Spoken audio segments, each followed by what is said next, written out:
오후 시간에는요, 좀 시대 구분에 대해서 좀 살펴보려고 합니다. 이걸 살펴보는 이유는요, 우리가 하나님의 전체 계획 중에 어디쯤 와 있나를 살펴보기 위함입니다. 그래서 이 어떤 성경적 시대 구분을 통해서 우리가 이 세상에서 어떤 일어나는 일들로 인해서 마음이 흔들리거나 하지 않기 위함이에요. 먼저 잠깐 기도하고 그다음에 시작하겠습니다. 기도하겠습니다. 하나님 아버지, 주님께서 주신 말씀으로 인해 감사드립니다. 저희의 생각이나 느낌이나 바람이 아니라 주님의 말씀을 믿음으로 붙들 수 있도록 주님 도와주시기 원합니다. 또 이 믿음 안에서 성장해 나아갈 수 있도록 도와주시기 원합니다. 예수님의 이름으로 기도드렸습니다.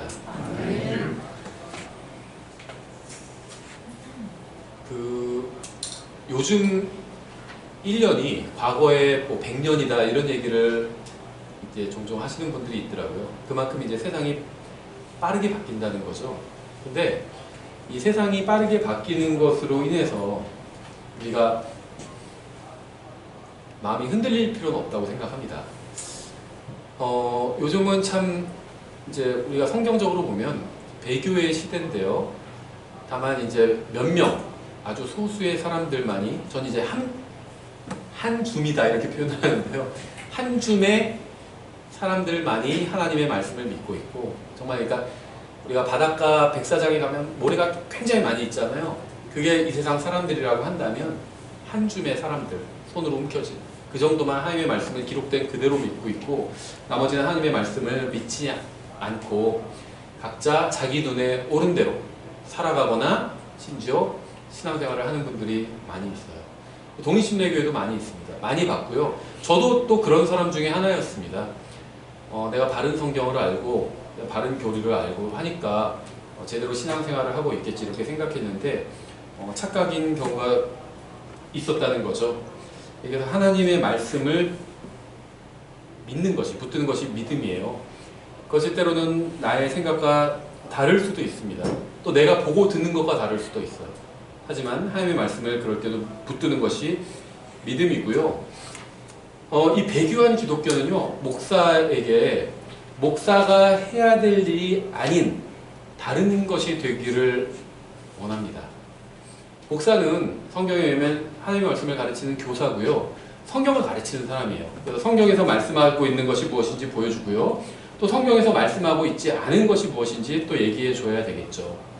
근데 배교한 기독교는요, 예를 들면 목사가 점쟁이가 되기를 원해요. 그래서 복채 두둑히 주면서 우리 아이가 대학에 붙을까요, 떨어질까요? 이런 거 물어보는 사람들도 있어요. 그걸 이제 예언기도 해달라고 그러고 예언해달라고 하면서 아이가 대학에 붙을까 떨어질까 이런 거 얘기해달라고. 공부 열심히 했으면 붙고 안 했으면 떨어지는 거겠죠. 이게 특별한 게 필요한 게 아니죠. 부적을 쓴다고 해서 공부 열심히 하는데 붙고 그러지 않겠죠. 아니면 공부는 열심히 하는데 기도 열심히 한다고 해서 대학에 붙는 것도 아니겠죠. 그거는 기도와 전혀 관련이 없습니다. 공부 열심히 하면 돼요. 교과서 위주로 하든지 과외를 받든지 열심히 해가서 성적이 잘 나오면 자기가 원하는 대학에 붙는 거고, 아니면 못 가는 거고 그런 거겠죠. 신앙과는 별로 관련이 없는 겁니다. 그렇죠? 어떤 성실하게 공부하느냐 안 하느냐 이것과 관련이 있는 거겠죠, 주로. 어떤 사람들은요, 목사에게 의사한테 요구하는 걸 요구합니다. 막 병이 낫게 기도해달라고 그러고, 물론 기도할 수 있죠. 근데 병이 낫게 안수해달라고 그러고, 뭘 해달라고 그러고, 그래서 막 기도원이나 이런 데 찾아가는 거죠. 병 낫게 해달라고.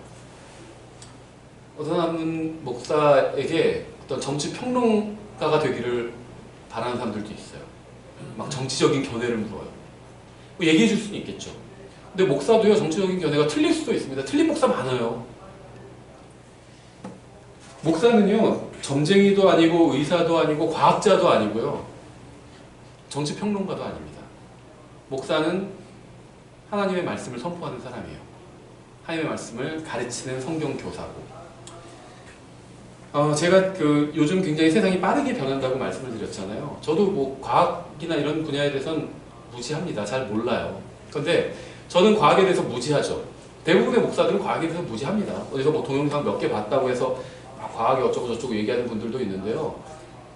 전공자가 봤을 때는 얼마나 우습겠어요. 그렇게 얘기하는 게. 그 알면 목사가 과학에 대해서 얼마나 알겠어요. 과학 전문가가 아니거든요. 대부분의 99%의 목사들은. 근데 한번 제가 여러분에게 이렇게 물어보고 싶어요. 이 세상의 어떤 운명에 대해서 성경이 사실이라면 이 세상의 운명에 대해서 누가 가장 정확히 알고 있을까요? 어떤 직업을 가진 사람이? 과학자, 의사, 점쟁이, 목사 중에서 목사가 가장 정확히 알고 있지 않을까요? 왜냐하면 성경이 사실이라면 성경에는 개인의 운명과 이 세상의 운명이 다 기록되어 있잖아요. 목사는 과학 전문가도 아니고 정치 전문가도 아니에요. 하지만 성경 전문가여야 되죠. 목사가 성경을 잘 모르면 그건 문제가 있겠죠. 성경을 잘 알아야 됩니다. 그래서 성경을 잘 안다면 이 세상 그 어떤 분야의 전문가보다 이 세상의 운명에 대해서 더 잘 알고 있을 수 있다는 겁니다. 뭐 AI가 많이 발전하고 있고 뭐 그런 얘기들을 하죠. 저도 뭐 관심 있어가지고 어떤 동영상들을 보고 합니다. 그런데 분명하거든요. AI로 인해서 세상이 멸망하지는 않을 겁니다. 세상은요, 예수님의 재림으로 인해서 멸망할 거예요. 재림 직전에 7년 기간 동안 이 세상이 이제 적그리스도 휘하에서 존속할 텐데 3년 반은 평화로운 기간이 이어지겠고 후 3년 반은 이제 계시록에 기록된 대부분의 내용에 기록된 것처럼 42달 동안 3년 반 동안 아주 극심한 어려움이 이 세상에 임하게 되겠죠. 그게 성경이 말씀하시고 있는 세상의 운명입니다. 거기 뭐 AI 같은 거 등장하나요? 그런 거 없죠. 자연재해와 막 이런 일들이 일어납니다. 그러니까 세상은요, AI의 반란이나 뭐 이런 것으로 인해서 멸망하지 않는다는 거예요. 지금은 이제 막 AI 갖고 난리인데요. 이게 또 이제 우리나라 같은 이런 소위 말하는 선진국들 사이에서는 문제예요. 이게 또 막 먹고 살기도 어려운 나라에선 이런 거 문제도 아니에요. 다른 게 문제지, 거기서는. 근데 한번 생각해 보세요. 100년 전에는 뭐가 문제였을까요? 그때는 이제 세계 대전의 시대잖아요. 1차 대전과 2차 대전이 그리 오랜 텀을 두지 않고 몇십 년 만에 한 뭐 30년 만에 일어났죠. 3, 40년 만에 1차 세계 큰 전쟁이. 그때는 그런 세계 대전으로 인해서 멸망할 거라고 생각했습니다. 그렇죠. 공산주의도 아니고요. 그때는 그 나치즘으로 인해서 세상이 멸망할 거다. 이렇게 생각했습니다. 만약에 우리가 그 당시에 2차 대전 당시에 유럽의 한복판에 살았다면 우리도 그렇게 생각했겠죠. 아, 세상이 결국 이 나치로 인해서 멸망하는구나. 이렇게 생각하겠죠. 전쟁으로 해서 멸망하는구나. 이렇게 생각했겠죠. 근데 우리는 역사를 이미 다 알잖아요. 2차 대전, 1차 대전이 어떻게 끝났는지 다 알잖아요. 공부를 못해서 뭐 잘 모르는데요. 이럴 수도 있지만 결론은 알잖아요. 다 결국 연합군이 승리했고 나치의 세력은 다 잠잠해졌습니다. 그렇죠. 공산주의도 마찬가지라고 봐요. 지금 공산주의의 위험 막 이런 거 얘기하시는 분도 있는데요. 저는 그렇게 크지 않을 거라고 생각합니다. 뭐 안일하게 생각하는 건 아니에요. 저는 이미 몰락하고 있어요. 공산주의는. 이게 시대에 저는 아주 뒤처진 사상이라고 생각합니다. 사람들이 좀 해보니까 이게 말이 안 된다는 거를 알았어요. 사람들이. 공산주의 시스템으로는 이게 돌아갈 수가 없겠구나, 세상이. 이걸 알고 막 다 공산주의 종주국이라고 하는 소련도 해체돼 버렸잖아요. 정말 낡은 이념이에요. 그렇죠. 지금도 공산주의 이념을 붙들고 있는 나라들은 대부분 다 못 사는 나라들이에요. 아니면 이미 변형시켰거나 그 공산주의 이론을 자기들도 그대로 안 되니까 변형시켜 버렸잖아요.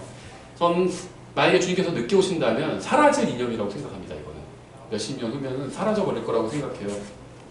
이게 실행할 수 없는 거기 때문에, 오류 그 자체이기 때문에 사라질 거라고 생각을 합니다.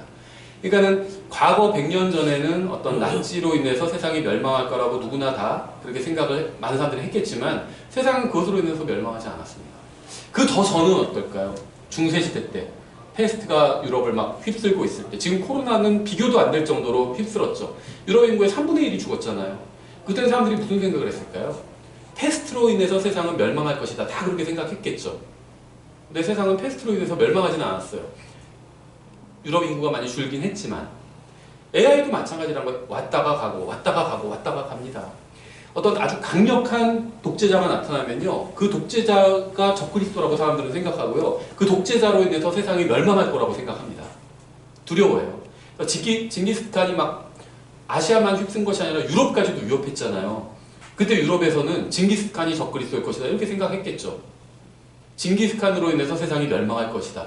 기독교가 몰락하고 이교도가 다 먹을 것이다 이렇게 생각했지만, 물론 그렇게 된 면도 있죠. 기독교도 몰락했죠. 유럽의 기독교는. 하지만 세상이 멸망하지는 않았죠.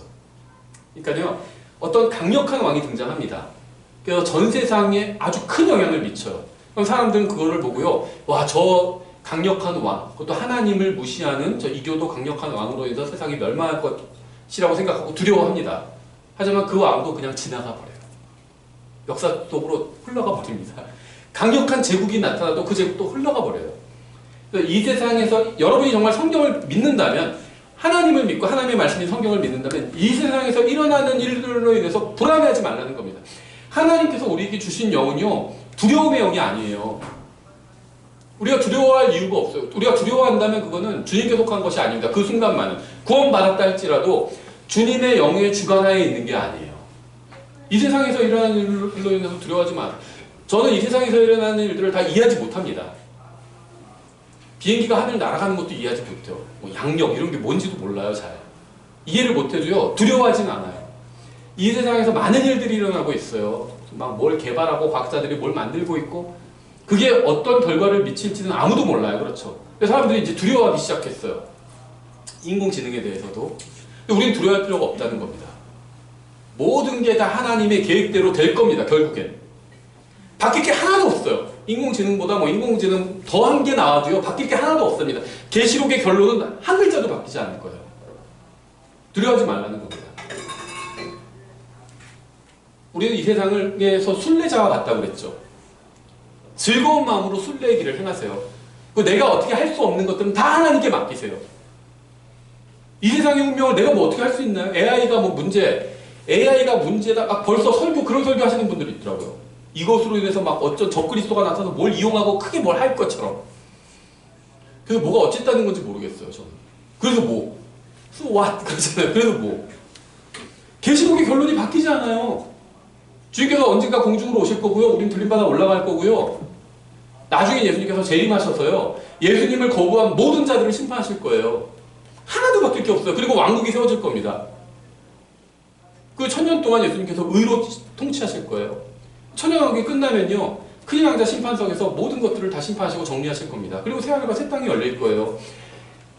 하나님께서 모든 거 다 컨트롤하실 수 있어요. 전혀 두려워할 필요가 없다는 겁니다. 이 세상 뭐 동영상 보고 두려워하지 말라는 거예요.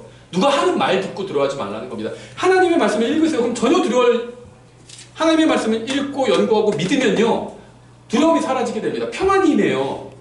사람이 왜 자꾸 믿는 사람들조차, 킹제임스 성경 진영에 있는 사람들 중에서도 믿는 사람들조차도 두려움에 휩싸이는 이유는요, 성경에 믿음을 두지 않고 어떤 사람이 하는 말, 그 다음에 심지어 목사라도 마찬가지예요. 어떤 목사가 하는 말, 어떤 형제가 하는 말, 어떤 자매가 하는 말, 어떤 동영상에서 하는 말, 그런 거를 보고 두려워하는 겁니다. 두려워할 이유가 전혀 없어요. 그리스도에는. 그래서 오늘 우리가 살펴보는 건요, 성경에 의하면 시대가 어떻게 이루어지고 있는지를 좀 살펴보려고 하는데요. 이걸 살펴보는 목적은 모든 게 다 하나님의 계획대로 가고 있다는 겁니다. 전혀 두려워할 필요가 없다는 거예요. 하나님께서 어떤 그 주도권을 놓치신 적이 한 번도 없다는 겁니다. 우리는 하나님을 신뢰하고요, 우리가 해야 될 일을 하면 되는 거예요. 우리가 해야 될 일이 뭐죠? AI에 대해서 걱정하고, 뭐 과학의 진보에 대해서 걱정하고 이런 건가요? 적그리스도가 막 이런 과학적인 걸 다 사용해가지고 하면 어떡하나 이런 거 걱정하는 게 우리의 일인가요? 아니죠. 우리의 일은요, 평안한 마음으로 기쁨 가운데 주님과 교제를 나누면서 복음을 전하고요, 또 하나님의 말씀대로 살면서 하나님을 기쁘시게 해드리는 거예요. 과학이 어떻게 되는 상관없이 우리는요, 하나님의 말씀을 갖고 있잖아요. 그래서 이 말씀을 열심히 읽고 연구하면, 또 이 말씀에 순종하면 하나님을 기쁘시게 해드릴 수 있습니다. 내가 돈이 별로 없어도, 많아도 기쁘시게 해드릴 수 있고요, 별로 없어도 기쁘게 해드릴 수 있어요. 이 세상에서 뭐 AI가 나오건 뭐가 나오건 더한 게 나와도요, 하나님을 내가 기쁘시게 해드릴 수 있고요, 그렇지 않을 수도 있습니다. 전혀 상관없어요. 그래서 이 세상에서 일어나는 일들에 너무 마음을 두지 맛이라는 겁니다. 예, 하나님께서 이 세상을 이제 보시는 그 방법이 있는데요. 어떻게 보시냐면요. 세상을 이제 나눠서 구분해서 보십니다. 하나님께서는. 근데 가장 이제 기본적인 구분법을 말씀드리면요. 예수님의 십자가를 기준으로 구분해 볼 수 있겠죠. 구약을 보면 예수님께서, 그러니까 아들 하나님께서 이 세상에 여러 번 방문하셨었습니다. 대표적인 게 다니엘의 세 친구들 구원해 주실 때도 오셨죠. 이방 왕도 그걸 보고 알았죠. 하나님의 아들 같은 이가 저기 있다. 이렇게 보고 알았죠. 그 외에도 예수님께서 여러 번 방문을 하셨어요. 다만 인간의 몸을 입고 방문하신 적은 없었습니다. 2000년 전에 처음으로 하나님이 인간의 몸을 입고 오신 겁니다. 엄청난 일이 일어난 거예요. 그 전에도 오신 적은 있지만 인간의 몸을 입고 오신 것이 아니라 주의 천사로 영광스러운 몸으로 오셨습니다. 그런데 2000년 전에는요, 우리와 같은 연약한 이런 인간의 몸을 입고 이 세상에 오셔서 그냥 가셔도 엄청난 사건인데, 오셔서 그냥 가신 것이 아니라 십자가 위에서 우리의 모든 죄값을 또 갚아주기까지 하셨어요. 엄청난 일이 일어난 겁니다. 그래서 이것을 기준으로 하나님께서 세상을 나눠서 보시는 겁니다. 여기서 하나님께서 인간을 다루심에 있어서 이 세상에 오시기 전과 후는 굉장히 달라요. 따라서 성경을 나누는 가장 기본적인 방법은 예수님의 초림을 기준으로 나누는 겁니다. 예수님께서 초림하시기 전에도요, 사람은 구원받을 수 있었어요. 다윗, 아브라함, 요나단 이런 사람들 다 예수님께서 초림하시기 전에 살던 사람들이죠. 하지만 다 구원받았죠. 노아, 욥, 예수님께서 초림하시기 전에 살던 사람들 다 구원받았습니다. 그러니까 예수님께서 2000년 전에 오셨다는 것의 큰 의미는 단순히 구원에 있지 않다는 거예요. 오시기 전에도 2000년 더 전에도 초림하시기 전에도 사람들은 하나님 앞에서 용서받고 구원받을 수 있었습니다. 그런데 달라진 게 뭐죠? 많이 있지만 인간의 관점에서 보자면 예수님의 초림을 통해서 이제 내 개인이 하나님의 아들이 될 수 있게 되었죠. 이건 단순히 구원받는 것과는 차원이 다른 문제예요. 구원받고도 하나님의 아들이 되지 않을 수도 있어요. 그렇죠? 어떤 사람이 멸망받을 상태에 있는데 소방관이 와서 구해줬어요. 그렇다고 해서 소방관의 아들이 되는 건 아니잖아요. 그렇죠? 나 막 어떤 빚으로 고생하고 있는데 부자가 오더니 빚을 갚아줬어요. 예를 들면 나랑 알던 사람이요. 그래서 왜 이렇게 왜 이렇게 힘들어요? 그래서 내가 이게 빚이 좀 너무 많아. 너무 죽겠어. 그러니까 얼마인데 또 갚아줬어요. 그럼 빚으로부터 나를 구원해 준 거죠.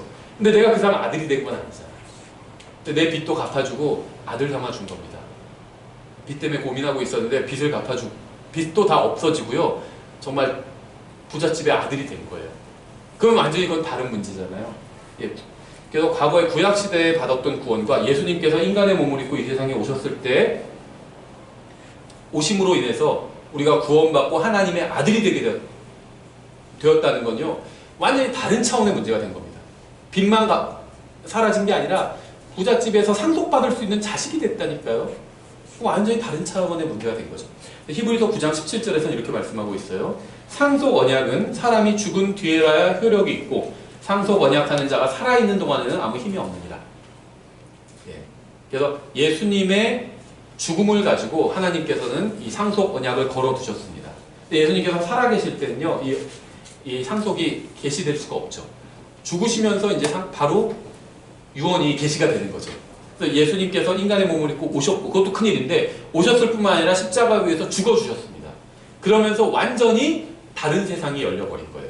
그래서 우리가 성경적으로 보면 세상을 나누는 방법은, 가장 큰 방법이 예수님의 오심을 기준으로 나누는 거고요. 성경으로 보면, 크게 보면 신약과 구약을 이렇게 나누는 거죠. 그래서 이것이 하나의 이제 기준이라고 보면 됩니다.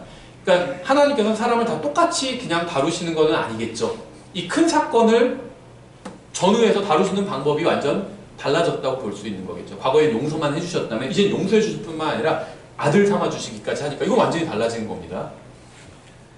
그래서 이제 이 십자가를 기준으로 세상을 두 개로 나눠본 겁니다. 근데 여기서 끝나는 것이 아니라 이제 세 개로 나눌 수도 있어요. 근데 뭘 기준으로 나누냐면 성경에서는 세상의 끝이라는 표현이 나오는데요. 이 약간은 좀 독특합니다. The end of the world가 아니라 end of the earth예요. 약간 좀 표현이 다르죠.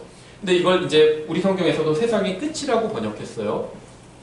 그래서 저도 세상의 끝이라고 부르겠습니다. 세상의 끝이 있죠. 근데 또 시작이 있습니다. 이 세상도 끝이 있고 다시 새하늘과 새 땅 또 새로운 시작이 있잖아요. 성경에 의하면 세상에 끝이 있는데 그것으로 끝이 아니라 세상에 하나만 있다면 끝이 있으면 그냥 끝이겠죠. 근데 성경에는요, 세상이 하나가 아니에요. 여러 개가 있습니다. 끝이 있고 또 다시 시작돼요. 또 끝이 있고 또 다시 시작돼요. 이게 몇 번 반복됩니다. 그걸 제가 이제 보여드리면요, 히브리서 9장 24절부터 26절에 이렇게 되어 있어요. 그리스도께서는 손으로 만든 거룩한 처소들, 그 참된 것의 모형들 안으로 들어가지 아니하시고, 그러니까 성막, 사람들이 진짜 성전 지어놓은 거 거기 들어가지 않았다는 겁니다. 하늘 그 자체 안으로 들어가서, 그러니까 하늘이 진짜 성전이라는 거예요. 하나님의. 이제 우리를 위하여 하나님 앞에 나타나시느니라. 또 그분께서는 대제사장이 해마다 다른 것들의 피를 가지고 거룩한 곳에 들어가는 것 같이 자주 자신을 드려야 할 필요가 없으시니, 그랬더라면 그분께서 반드시 창세 이래로 자주 고난을 당하셨어야 할 것이라. 그러나 이제 세상 끝에 그분께서 단 한 번 나타나사 자신을 희생물로 드려 죄를 제거하셨느니라. 세상 끝에 나타나셔서 자신을 희생물로 드려서 죄를 제거하셨대요. 그럼 여기서 말하는 세상 끝은 언제일까요? 2000년 전이죠. 십자가를 말하는 거죠. 그래서 제가 세상을 둘로 나누는 방법이 예수님의 십자가를 기준으로 나눈 거라고 말씀을 드렸죠. 근데 성경에서는요, 예수님의 십자가가 세상 끝이라고 말씀하고 있습니다. 어떤 세상 끝일까요? 오시기 전의 세상의 끝이죠. 좀 더 쉽게 말하면 구약 세상의 끝인 거죠. 그 신약 새로운 세상이 열린 거죠. 예수님이 태어났었을 때가 아니라 죽으셨을 때. 그래서 마태복음 27장까지는 교리적으로 구약이다, 이렇게 말씀드린 이유가 바로 여기에 있습니다. 세상 끝에 나타나셔서 자기를 희생물로 드리셨대요. 하나님께서 보셨을 때는요, 예수님의 십자가가 세상 끝이에요.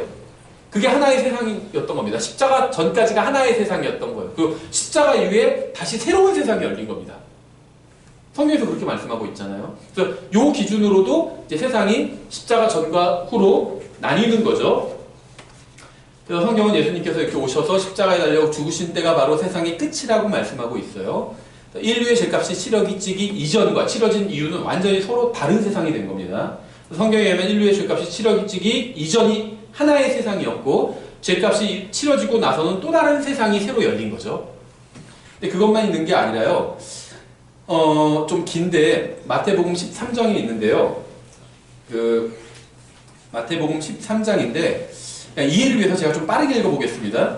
13장 24절에 그분께서 또 그들에게 다른 비유를 들어 이르시되, 하늘의 왕국은 마치 좋은 씨를 자기 밭에 뿌린 사람과 같으니라. 그러나 사람들이 잠든 사이에 그의 원수가 와서 곡식 가운데 가라지를 뿌리고 자기 길로 가매 잎이 나고 열매를 맺을 때 가라지도 보이거늘, 이에 그 집주인의 종들이 와서 그에게 이르되, 주여 주께서 주의 밭에 좋은 씨를 뿌리지 아니하였나이까? 그런데 가라지는 어디서 생겼나이까? 하매 그가 그들에게 이르되, 원수가 이렇게 하였구나 하고 하니, 종들이 그에게 이르되, 그러면 우리가 가서 그것들을 뽑아 모으기를 원하시나이까? 하매 잘 아시는 말씀이죠. 그가 이르되, 아니라 너희가 가라지를 모으다가 그것들과 함께 곡식까지 뽑을까 염려하노라. 둘 다 소확 때까지 같이 자라게 두어라. 소확하는 때에 내가 거두는 자들에게 말하기를, 너희는 먼저 가라지를 함께 모아 불에 태우게 단으로 볶되 곡식은 모아 내 곡간에 들이라 하리라 하시니라. 또 그분께서 다른 비유를 들어 그들에게 이르시되, 하늘의 왕국 마치 어떤 사람이 가져다가 자기 밭에 뿌린 겨자씨 하나과 같으니라. 그것은 참으로 모든 씨 중에 가장 작은 것이로되 자란 뒤에는 채소 가운데 가장 커서 나무가 되므로 공중의 새들이 와서 그것의 가지에 깃들이 이느니라 하시느니라. 또 그분께서 다른 비유를 그들에게 말씀하시되, 하늘의 왕국 마치 어떤 여자가 가져다가 굵은 가루 서말 속에 숨겨넣어 마침내 전부를 부풀게 한 누룩과 같으니라 하시니라. 예수님께서 이 모든 것을 우리에게 비유로 말씀하시고 비유가 없이는 그들에게 말씀하지 아니하셨으니 이것은 대언자를 통해 말씀하신 것을 성취하려 하심이라. 일렀을 때 내가 내 입을 열어 비유로 말하되 창세로부터 은밀히 다직된 것들을 말하리라 하였느니라. 그때 예수님께서 무리를 멀리 보내고 집으로 들어가시니 그분의 제자들이 그분께 나와 이르되, 우리에게 밭의 가라지 비유를 밝히 말씀해 주옵소서 하매 그분께서 그들에게 응답하여 이르시되, 좋은 씨를 뿌리는 자는 사람의 아들이요, 해석해 주시는 거죠. 밭은 세상이요, 좋은 씨는 왕국의 자손들이로되 가라지는 저 사악한 자의 자손들이니라.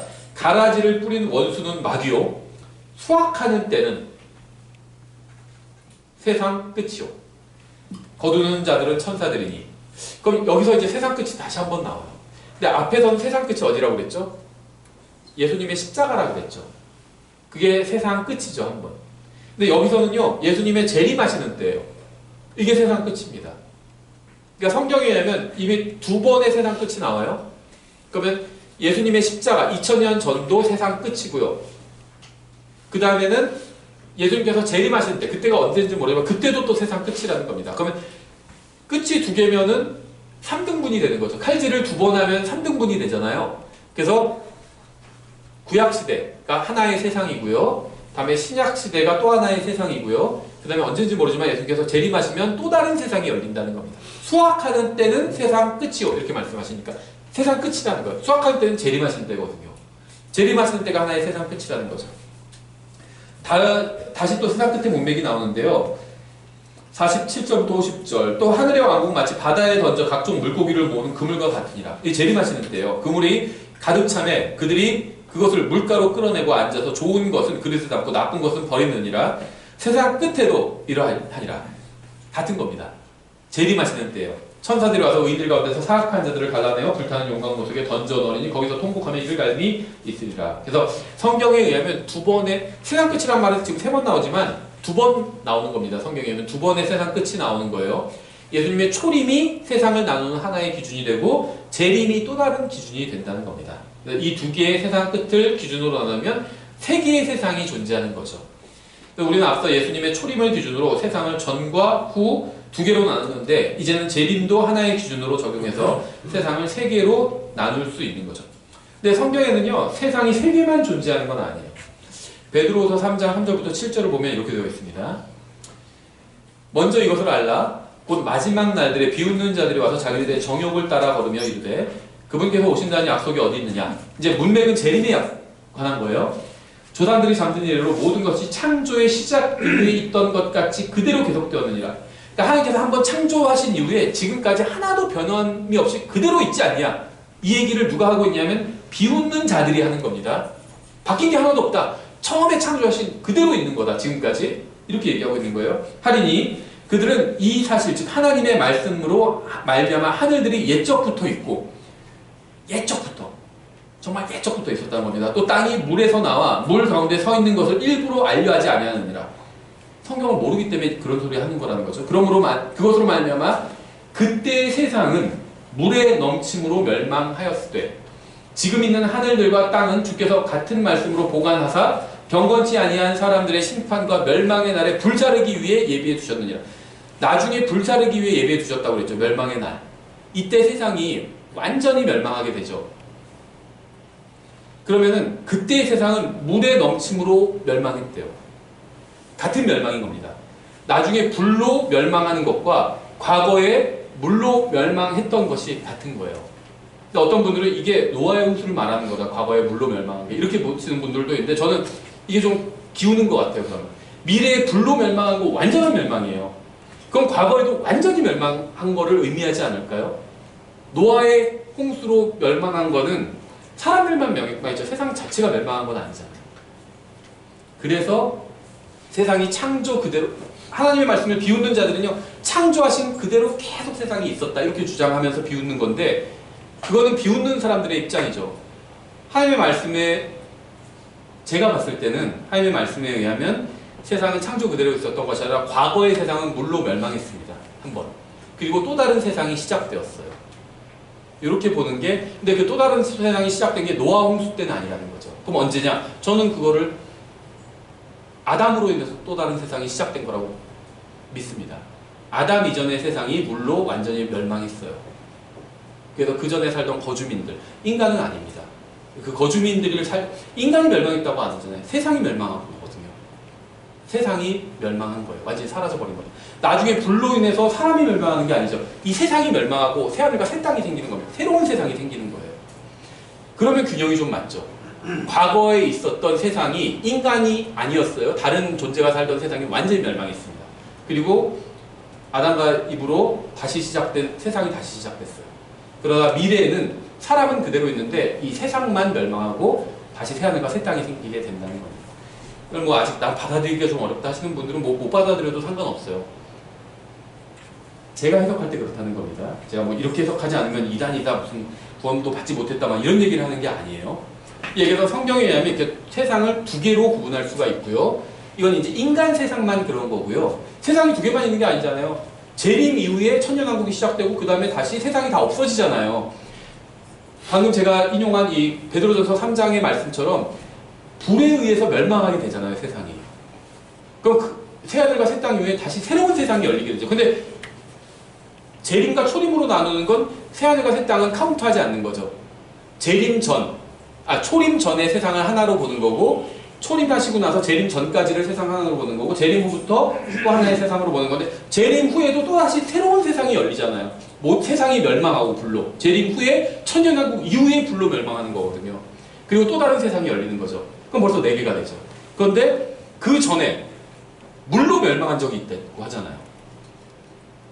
근데 이걸 노아의 홍수로 보느냐? 근데 노아의 홍수는 아닌 것 같아요. 노아의 홍수로 보는 분들도 있어요. 근데 저는 아닌 것 같아요. 그럼 노아의 홍수 이전에 세상이 한 번 멸망하고, 그럼 또 5개가 되죠, 세상이. 이렇게 세상을 구분하는 걸 제가 알려드리는 겁니다. 구분하는 걸. 이걸 노아의 홍수로 난 본다. 이건 자유예요. 근데 어쨌든 구분하는 걸 제가 알려드리는 거예요. 그리고 이제 이렇게 보고 나서 일반적으로 이제 세대주의나 전천년주의를 믿는 분들은요, 세상을 7개로 나눠서 보는데요. 이거는 어느 정도는 합당하긴 한데, 완전히 이게 이대로 보지 않으면 이단이다 할 정도로 성경의 확정적인 교리로 가르치기에 저는 무리가 있다고 생각해요. 근데 모든 세대주의자들은 다 그렇게 봅니다. 무슨 말이냐면, 이제 무죄 시대라는 시대 구분을 해요. 세대주의자들이. 아담의 창조로부터 타락 전까지를 무죄 시대라고 부릅니다. 그리고 이제 타락하고 나서는 인간들에게 양심을 주셨잖아요. 양심 시대라고 불러요. 그 다음을. 그 다음에 양심 시대부터 그 다음에 양심 시대까지, 아담이 타락하고 나서는 이제 개개인의 삶이죠. 그러다가 이제 국가들이 나오잖아요. 그때부터 이제 인간 정부 시대가 열린다고 봅니다. 이게 이제 대략 창세기 9장부터 시작된다고 봐요.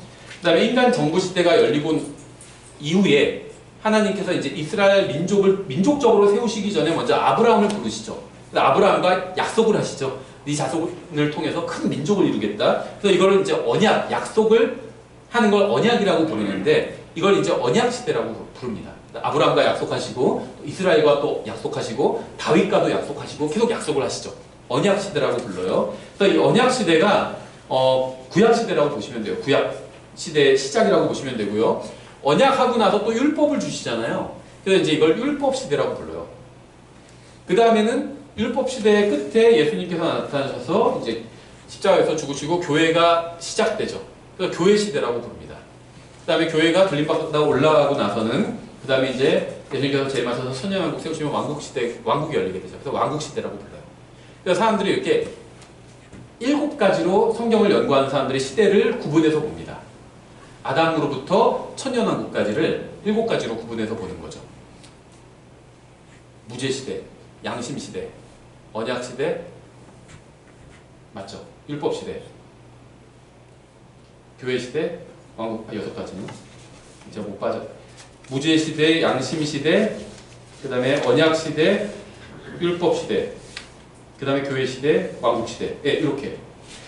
그래서 이렇게 구분하는 게, 이렇게 구분해서 성경을 이해하면요, 어느 정도 성경을 바르게 이해할 수 있어요. 그래서 제가 지금 이런 구분을 다 부인하는 건 아닙니다. 이 구분이요, 유익해요. 왜냐하면 성경을 읽으면 대부분 이 구분 중에 하나에 들어가게 됩니다. 그러니까 성경을 읽을 때 우리가 누구에게 하시는 말씀인지, 또 어느 시대에 해당되는 말씀인지를 나눠서 봐야 되거든요. 그래서 이렇게 시대를 구분해서 보는 게 유익합니다. 그런데 제가 무슨 말씀을 드리려고 하냐면, 절대적이진 않다는 거예요. 왜냐하면은 율법시대, 양심시대, 무죄시대, 이렇게 하니까 무죄시대에만 무죄했고, 그 다음에는 무죄함이 사라지고, 그 다음에 양심시대, 양심만 있고, 그 다음에 양심시대 다음에 언약시대는 양심이 사라지고, 언약이고, 언약시대 다음에 언약이 사라지고, 율법이 왔고, 이러지 않잖아요. 무슨 말이냐면, 한 시대의 시작은 있어요, 항상. 근데 끝이 없습니다. 그래서 어떤 기간을 어떤 시대라고 부르기가 애매하다는 거예요. 예를 들면, 고려시대, 그러면 고려시대의 시작이 있고, 통일신라 멸망부터 조선의 건국까지가 고려시대잖아요. 그게 고려시대에 딱 정의가 되죠. 고려시대 이후에는 고려가 없어요. 그렇죠. 조선시대에 고려가 없습니다. 그렇죠. 이 세상 시대들은 그렇게 정의가 돼요. 조선시대도 정의가 되죠. 조선 건국이 있고, 또 이제 우리나라 강제 합병으로 조선이 막을 내리게 되잖아요. 그럼 조선시대가 끝난 겁니다. 그렇죠. 그런데, 그러니까 조선시대 이후에는 조선이 없어요. 북조선 같은 게 있다고 하는데, 그건 진짜 조선이 아니지. 가짜 조선이죠. 그거 그러더라고. 북조선인민공화국 이 다 하나도 차린 게 없다고. 조선도 아니고요. 인민이 피플이라는 거예요. 사람을 위하지도 않고요. 공화국도 아니다. 다 셋 다 아니다 이렇게 얘기하는데 조선시대도 시작이 있고 끝이 있어요. 근데 율법시대 시작은 있죠. 양심시대부터 무제시대부터 시작해서 무제시대 시작이 있는데 이것도 끝이 없어요. 무제시대가 계속 반복됩니다. 아이가 처음에 태어나면 무제시대를 겪거든요. 아이는. 그러다가 죄를 알게 되면서 그 아이의 무제시대가 끝나고 양심시대로 넘어가요. 하나님 말씀을 알게 되면서 또 말씀으로 넘어가기도 하고 교회 시대로 가기도 하고 아이가. 그렇죠. 그러니까는 시대가 다 시작은 있는데 끝이 없어요. 율법도 율법을 처음에 주신 시작이 있죠. 출애굽기 20장에서 주셨죠. 율법을. 율법 시대의 시작은 있지만 끝이 없습니다. 그래서 시대라고 부르기가 사실은 어폐가 있다는 거예요. 시대의 끝이 없으니까. 고려시대가 끝나지 않았다면 고려시대 언제부터 언제까지 고려시대다 이렇게 얘기할 수 없잖아요. 율법은 끝나지 않았어요. 천연왕국에서 다시 반복됩니다. 율법이. 구원과는 관련이 없어요. 율법은.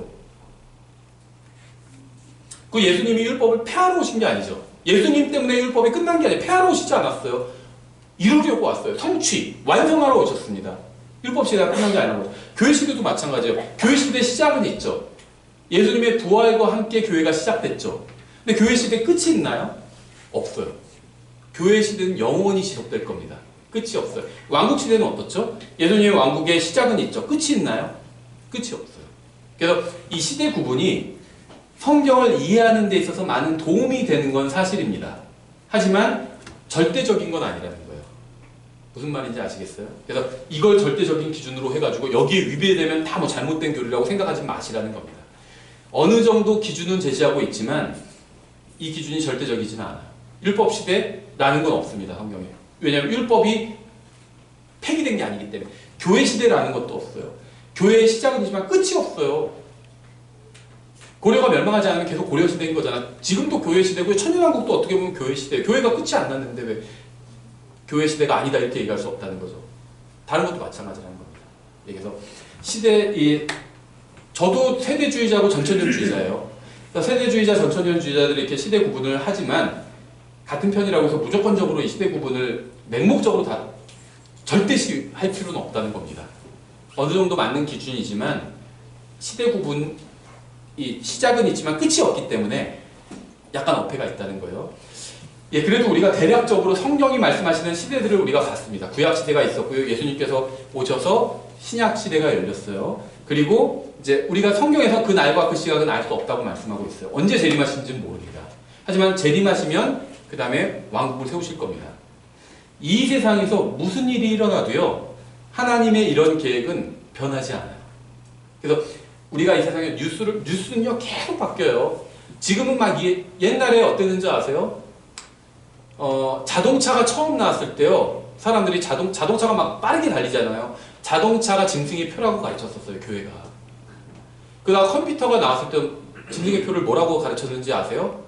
컴퓨터가 짐승의 표라고 했어요. 그래서 80년대에 그 기독교계에서 그 베스트셀러에 올랐던 책 중에 신상원 씨라고 낮은 울타리 문화사역 지금도 하고 계실 텐데 신상원 씨라고 있는데 그분이 쓴 사탄을 마치는 대중문화를 선택했습니다 해가지고 쓴 책이 있고 그 대중문화에 대해서 쓴 책인데 표지가 컴퓨터 옛날에 그 286 컴퓨터 있죠. 큰 거 모니터 큰 거 지금 보면 되게 구닥다리인데 그거 사진에 구렁이가 감고 있는 거 해놓고 이 컴퓨터가 짐승의 표인 것처럼. 그거 진짜 우리나라뿐만 아니라 미국에서도 그렇게 많이 교회에서 주장했어요. 컴퓨터가 짐승의 표인 것처럼. 근데 지금은 아무도 그 이슈 자체가 아니죠. 지금은. 바코드가 나왔을 때 어땠을까요, 사람들이? 바코드가 짐승의 표다. 그래서 바코드 뭐 해서 길쭉한 게 뭐 이게 다 숫자가 6을 상징하고 해서 모든 바코드는 다 666의 숫자가 들어가 있고 막 이런 아마 신앙생활 오래 해보신 분들은 다 들어보신 적이 있을 거예요. 90년대 저만 살았던 거 아니잖아요. 네, 바코드가 짐승의 표라고 했어요. 좀 그 설교계나 하고 사람계나 모인다는 교회에서는 목사들이 그렇게 가르쳤어요. 그럼 사람들이 모였어요. 지금 바코드가 짐승의 표라고 하는 사람 아무도 없어요. 그렇죠. 그 다음에 또 뭐 있었죠? 한참 베리칩이 짐승의 표다. 지금 근데 이제 그것도 한물 갔죠. 그거 불과 10년 전이에요. 베리칩이 짐승의 표다. 아무도 그렇게 생각하지 않습니다. 지금 막 이슈가 뜨거운 것들이 있어요. 10년 지나면요 아무도 그 얘기 안 할 거예요. 장사하는 거예요. 교회에서 이게 사람들 모으려고. 목사가. 왜 그런 줄 아세요? 사람들이 목사한테 다른 걸 요구해요. 과학자가 되기를 원하고요. 정치평론가가 되기를 원하고. 그러니까 목사가 그런 걸 해주면 사람들이 모이니까 그런 거 하는 거예요. 저도 그런 거 AI 설교하고 막 그런 거 하면 더 올 거야, 아마. 모르겠어요. 말 주변이 없어가지고 더 뭐 안 올 수도 있는데. 어그로 끈다고 하잖아요. 조회수 장사한다고 그러고. 목사는 성경 교사고 하나님의 말씀을 가르쳐야 돼요. 하나님의 말씀에 그런 게 나와요? AI가 나오나요? 그거 몰라도 상관없어요. 모르면 세상에서 뭐 벌어먹는 데 문제가 있을지 몰라도 신앙생활 하는데 전혀 문제 없어요. 바코드 옛날에 몰라도 신앙생활 하는데 전혀 문제 없었죠. 바코드에 관한 진실 막 이런 책도 있고 별게 다 있었어요. 옛날에 한참 바코드 90년대 바코드가 핫할 땐 마치 그걸 알아야 종말에 대해서 아는 것처럼 얘기했다니까요. 근데 지금 관점에서 보면 어떻죠? 그거 하나도 몰라도 됐죠. 바코드에 대해서 무슨 뭐 숫자 길이 뭐 코드의 길이에서 666 그거 몰라도 상관없었죠. 신앙생활을 하는데. 지금도 마찬가지예요. 과학적인 이슈들 나오는 거 있죠. 몰라도 전혀 상관없어요. 복음을 전하세요. 예수님은 모르면 안 돼요. 옆에 있는 사람이 그런 거 뭐 AI 모른다고 해서 큰일 나는 거 아니에요. 예수님을 모르면 큰일 나요. 예수님을 알려주세요. 그러니까 하나님 말씀이 연구하고 하나님 말씀이 없는 건요. 몰라도 돼요. 알아도 되고 몰라도 돼요. 전혀 신앙생활에는 상관없어요. 근데 제가 가만히 보니까 저도 지금 제가 뭐를 하고 있냐면요. 삶에서 좀 줄여나가는 일을 하고 있어요. 뭘 줄여나가느냐 하면 내 관심을 빼앗는 거. 어떤 건 죄가 아닌데 관심을 뺏는 것들이 있어요. 시간을 많이 쓰게 하는 거. 그건 줄이려고 하거든요. 근데 지금 어떤 이슈가 되는 것들도요. 그리스도인의 시간을 많이 뺏는 것들이 많아요. 바코드, 베리칩, 교회에서 과거에 30년, 20년 전에 또 10년 전에 막 열심히 떠들던 것들인데 종말론 하면 꼭 나오던 얘기들인데 지금은 아무도 종말론 얘기할 때 그런 얘기 안 하거든요. 결국 과거에 그런 걸로 인해서 설명하고 시간을 썼던 건 시간 낭비였다는 겁니다. 과거에 있었던 일은 우리가 확실히 평가할 수가 있잖아요. 그래서 제가 말씀드리는 거예요. 지금 일어나는 일도 마찬가지라는 겁니다. 세상에서 왜 뉴스, 인터넷 동영상을 보고 흔들려요? 불안해하고 그 미래를 예측하고 그걸 갖고 더 중요한 미래를 알고 있잖아요. 온 세상에 우린 1000년을 더 알고 있어요. 근데 뭐가 문제예요? 난 모르겠는데 그럼 성경은 아직 안 읽은 거예요. 안 믿는 거고. 성경을 믿는 사람은 마음이 평안해요. 왠지 아세요? 다른 건 잘 몰라도 하나님이 의롭고 선하신 분이란 걸 알잖아요. 그 전능하신 분이란 걸 알잖아요. 불안한 게 하나도 없어요. 모든 것은 하나님께서 원하신 대로 될 겁니다. 다만 사람들에게 선택을 주실 것이 있죠. 예수님을 믿는 사람은 구원해 주시고 믿지 않고 끝까지 거부하면 지옥에 가는 거예요. 그래서 우리가 그 사실을 알리고 다니는 겁니다. 장애아들은 어떡하지? 장애인들? 정신지체. 예수님을 못 믿는 사람 어떡해? 걱정하지 마세요. 하기서 다 적당하게 다루실 거예요. 지옥에 안 보내세요. 그 사람들. 걱정 안 해도 됩니다. 우리가 어떻게 할 수 없는 일 있죠? 그건 걱정하지 말라는 겁니다. 할 수 있는 거 있죠? 그걸 걱정하세요. 할 수 있는 거. 내가 성경 열심히 알렸죠. 그걸 걱정하세요. 다른 거 더 관심 있는 거 막 자극적인 거 그런 동영상 보면서 성경은 안 읽잖아요. 그럼 그걸 걱정하라는 겁니다. 할 수 있잖아요. 동영상 끄고 성경 볼 수 있어요. 간판은 독립침례교회 간판을 달았는데 하나님이 말씀이 아닌 세상 동영상 이런 걸로 설교하는 분들도 있어요. 몰라요. 저는 누가 그렇게 하는지. 그냥 그런 얘기가 들려오니까 얘기를 하는 겁니다. 오히려 알면은 제가 이런 얘기 못할 것 같아요. 독립침례교회 목사님들 거의 다 알거든요. 개인적으로. 알면서 제가 비판할 수도 없잖아요. 모르니까 비판한 거예요. 누가 뭐 하는지도. 잘못된 거니까. 목사의 일은요. 성도들의 관심을 하나님의 말씀으로 끌고 오는 거예요. 하나님의 말씀에 기록된 것을 선을교에서 말씀에 관심을 갖게 하는 거예요. 성경에 없는 거 얘기를 해서 끌고 오는 게 아닙니다. UFO가 어쩌고저쩌고. UFO 성경에 있나요? 있을 수도 있겠죠. 저는요. UFO가 없다 이렇게 믿는 사람 아니에요. 있을 수도 있죠. 근데 성경에서 말씀하고 있지 않잖아요. 그럼 성경의 주제가 아니라는 겁니다. UFO가 있으면 어떻고 없으면 어때요? 그게 우리의 영원한 교회에 뭐 영향력을 미치나요? 막 UFO에 대해서 막 몇 시간 강의하는 분도 있어요. 몇 시간 강의할 게 있나요? 성경의 주제가 아니라는 겁니다. 그래서 여러분이 자꾸 성경에 없는 거에 관심을 갖고 그것으로 해서 마음이 흔들리고 막 관심이 가 있고 그러면요 뭔가 잘못되어 있는 거예요. 돌아오세요. 하나님의 말씀으로. 예, 그래서 저희가 그 마음이 흔들리지 않기 위해서 하나님께서 세상을 어떻게 보시는지 시대를 이렇게 구분해 놓으셨고요. 정해 놓으셨어요. 초림으로 인해서 세상을 나눠 놓으셨잖아요. 재림으로 인해서도 나눠 놓으셨잖아요. 정해 놓으셨다는 거예요. 재림하실 겁니다. 이 세상이 막 좋게 가도요, 재림하실 거예요. 나쁘게 가고 사악하게 가도 재림하실 거예요. 변하는 건 아무것도 없어요. 또 우리 개인의 운명도 변하는 거 없습니다. 우리는 죽으면 하늘나라에, 우리가 이 세상에서 좀 힘들게 살 수도 있고 어렵게 살 수도 있고 좀 편하게 살 수도 있어요. 사람마다 다르죠. 근데 죽어서 어디로 갈지는 똑같아요. 예수님을 믿었다면 다 하늘나라 갈 겁니다. 그건 변하지 않아요. 그리고 우리가 모르는 거 있죠. 어떻게 할 수 없는 것들, 우리가 힘을 쓸 수 없는 것, 그런 거 다 하나님께서 컨트롤하고 계세요. 그런데 그 하나님은 선하신 분이에요. 의로우신 분이고, 그러니까 잘못 컨트롤하지 않으실 거라는 겁니다. 염려 붙들어 매라는 거예요. 편안한 마음으로 세상의 순례길을 즐기시라는 겁니다. 그래서 모르는 사람한테 알려주세요. 예수님 모르고 있으면 알려주세요. 그걸 하면 되는 거예요. 예, 마치겠습니다. 기도하겠습니다.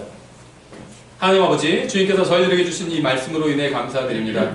저희가 이 세상의 풍파에 흔들리지 않도록 주님 도와주시고, 또 저희도 저희 자신을 스스로 돌아보아서 정말 주님의 말씀으로부터 떠나지 않도록 주님, 저희가 정신을 차리고 깨어있을 수 있도록 주님 또 도와주시기 원합니다. 감사드리며 예수님의 이름으로 기도드렸습니다.